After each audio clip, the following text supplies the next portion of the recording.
What's happening, comic fans? It is Mike from the Hardcover Comic here. Hope you guys are all doing well, staying safe and sound.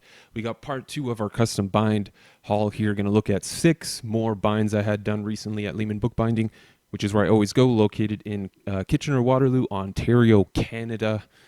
That's right. That's how specific we're getting. 6 books here. 4 of these are volume 1 and 2 combos, so containing one series separated across 2 volumes. Part of the new, so every once in a while, Matt and I will get the custom bind demon out.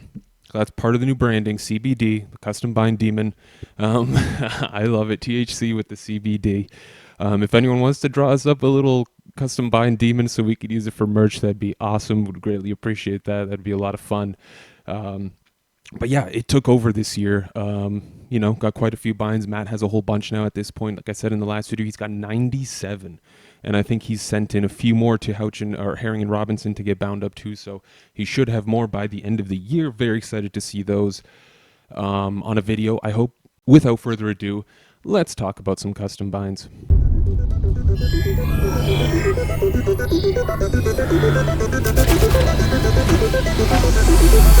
First up is a little itty bitty book. It is Livewire by Valiant Comics. This is the newest Livewire. I think I don't think they did a Livewire series in the 90s. But anyway, this is the run by Vita Ayala with a handful of artists on here, most notably Kano, who is fantastic. This was a 12-issue maxi series. It was ongoing at the time, but they just stopped at 12 issues, which was what became one of my big problems with Valiant, is they didn't have a series go past 12 issues. I also did include the mini-series Faith Dreamside in here, which is a Faith mini-series with Dr. Mirage in it. I just threw it in there because I figured there weren't going to be any more Faith series, and I didn't want to just have that mini-series hanging out in my room. So I threw it in there. Fun stuff. The Livewire series, I really like a lot Livewire. I think in terms of the Valiant reboot universe, she was one of those characters that really, really, truly progressed and evolved throughout the Valiant. I mean, seeing her start off as, sort of a side character in Harbinger, she was working for Toyo Harada, and then seeing her detach from Toyo and seeing how she progressed as a character within Unity, and then with Harbinger Wars 2, fantastic character growth and progress and evolution. And this series follows the events of Harbinger Wars 2, which was a fantastic event. This series is solid. It's not the best series ever, but I really liked it. I like Amanda McKee. I think she's a fantastic character. Amazing power set. She is so OP. It's insane. But I love it. It's so cool. So I was very excited to get this bound. 16 issues total. Great artwork all the way through. The last 4 issues, not the best thing, especially after you get off of Kano's artwork. But a lot of really fun stuff happening here. A little slight expansion of the Valiant universe a little further, especially relative to Livewire. I recommend it. If you want to check it out, if you're a Valiant completionist, do check it out. It's fantastic. I believe there's a Harbinger Wars 2 deluxe edition out there if you want to grab that. And I want to say there might even be one coming out for Livewire, but I'm not 100% sure. Either way, very fun stuff. Alrighty, the first double bind set, Countdown by DC Comics. Countdown, this was a lot I picked up I think there are about 60 issues total here, because the Countdown was 52 issues itself, from 51 to 0. They did a countdown, so issue 51 was the first issue in the series, and then it counted down to 0. But there were also a bunch of tie-ins. I think there was like an Action Comics issue, a Teen Titans issue, maybe a couple other things as well. I got all those included as well. I got this lot for like a great price. I mean, it's less than $1 an issue, so I was like, why not? I've heard terrible things about Countdown, but I like these weekly series. I think when you binge these weekly series that DC Comics did, they're not as bad. I'm about halfway through book 1. Not great, not fantastic, but still decent. Like, it's got, basically what happened is 52 was, I believe, the first weekly series DC Comics ever did. Fantastic, blew it out of the park. I mean, you had Greg Rucka, Mark Waid, Jeff Johns, Grant Morrison. Like, I mean, come on. And so they, DC did that again. They did it with Countdown. They did it with, we've seen Future's End, Batman Eternal, Batman and Robin. We've seen a whole bunch at this point. Either way, Countdown was one of the first ones right after 52, and it sort of led into Final Crisis. It actually becomes Countdown to Final Crisis, I think, at the issue 25 mark or so. But either way, these 2 binds collect all, 60-ish issues, main series, and those tie-ins, like I mentioned. Honestly, not terrible so far. It does involve a lot of characters that I do like quite a bit. It's got a lot of the rogues in there, primarily Pied Piper and Trickster.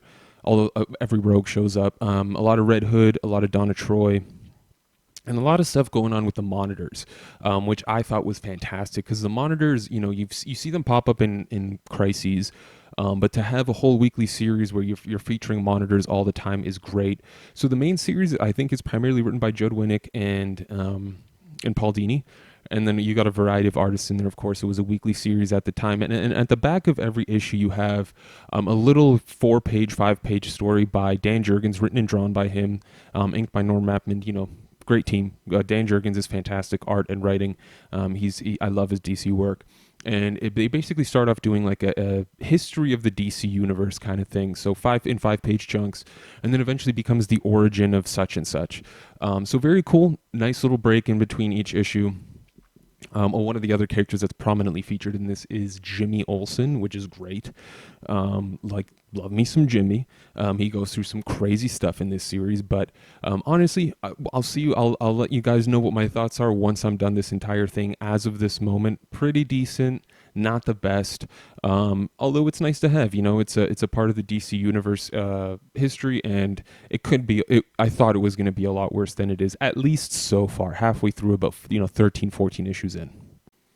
Another little itty bitty book here to match my Livewire, although this is a phenomenal series all the way through. It is Martian Manhunter by Steve Orlando and Riley Rossmo. I'm sorry, I forgot that for a second. Riley Rossmo, of course. Great stuff. So Steve Orlando is one of those writers that I have mixed feelings about. I have mixed reviews about a lot of his titles. I really like the indie stuff he's done. I think Commanders in Crisis just came out recently. The first issue at Image Comics. It's fantastic. I loved his Midnighter run. I have a custom omnibus for that. Great stuff. Martian Manhunter, this was a 12-issue maxi series written by Steve Orlando with art by Riley Rossmo. That sort of was a new take on Jean-Jean's origin story. Excellently done. I thought this was one of the most exciting books of the past 2 years. I love Martian Manhunter. I love Jean so much. I think he's one of the best characters in the DC universe. He's got so little ongoing series. It's kind of disturbing. I know Rob Williams did a series in the New 52, the tail end of the New 52, sort of that DCU period. And of course, there's the legendary John Ostrander, Tom Mandrake run, which is excellent. But this series is great. So it's a retelling of Jean-Jean's origin story. I don't want to spoil anything, but there's some great twists and turns in here that I thought were really well executed. The artwork by Riley Rossmo may not be for everyone. I think it works really well for the title. It's a little more cartoony, but it works for the Martian Manhunter with the shape-shifting and, sort of the time travel back and forth between present day, past, and then you've got the Mars stuff going on as well. Really excellent. The colors are vibrant, exciting, thrilling, and the story is truly a thriller that keeps you at the edge of your seat. Martian Manhunter, check out this maxi series if you haven't. If you're a fan of the Martian Manhunter character, you really should check this out. It's excellent, and I highly recommend it. The last two books I'm going to talk about is another double banger. Another weekly series, actually, as a matter of fact. This is Trinity, collects the entire 52 issues, I believe it was, of the series. This was written by, so the two leads on this were Kurt Busiek and Mark Bagley. And then you've got a bunch of other writers and artists jumping in, Scott McDaniel, Fabian Nicieza, Tom Derenick, a bunch of other artists as well helping out here. I actually haven't read much of this. I read a few issues when I bought the lot online. I've heard good things about this. The covers look excellent. The only thing that sucks about doing a custom bind like this, and there's really no way to ever make this work, but you really lose the coolness of the covers, because what they did here is every 3 issues, the covers are all connecting. So if you put the 3 issues, side by side, you get a nice connecting spine, a connecting cover all the way through, which is really, really cool. But obviously, when you're binding things like this, the issues get separated and then you can't put the covers side by side. But even realistically, no one would ever display it that way.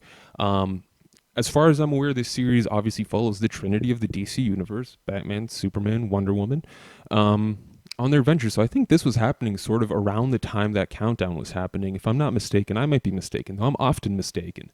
But the artwork looks fantastic. I like Kurt Busiek, so whatever he's got in mind, I'm sure I'm going to enjoy it. And I think this series, from what I've read, again, really deals with the archetypes of these characters and what they stand for, the values. the ideas and the truths that they stand for. So I'm very excited to dive into this. I like the way these binds came out. I thought, again, when you get the pile of books that you're sending in, it looks a lot thicker than it actually turns out to be. So I split it in half, one volume, two volume, just to make it easily readable. Don't want a 52 omnibus on my hands. The artwork looks great, like I said, flipping through it. As with all these books, I've shown you guys the binding. I mean, same as with part one, Lehman is just incredible. I love everything that they do when it comes to custom binding. They crush it. They're such a fantastic bindery. The way they work the spines is excellent as well. I love it. No complaints with this batch at all. I really thoroughly am happy with the books and the way they've turned out.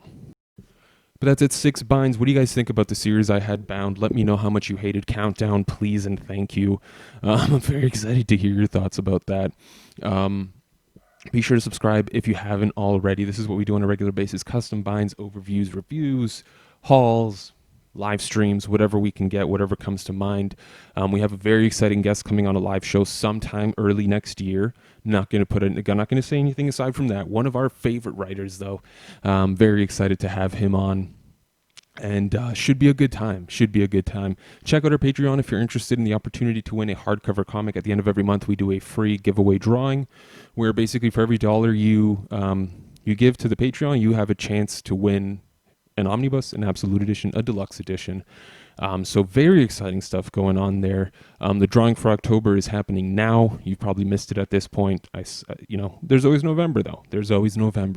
But thank you all very much. Are you guys having any custom binds done? Let us know down in the comments below what you thought, what you're getting bound, what you plan on getting bound, what you would like to get bound at some point in the future. And as always, stay safe out there, people. Until next time, you stay classy, Internet.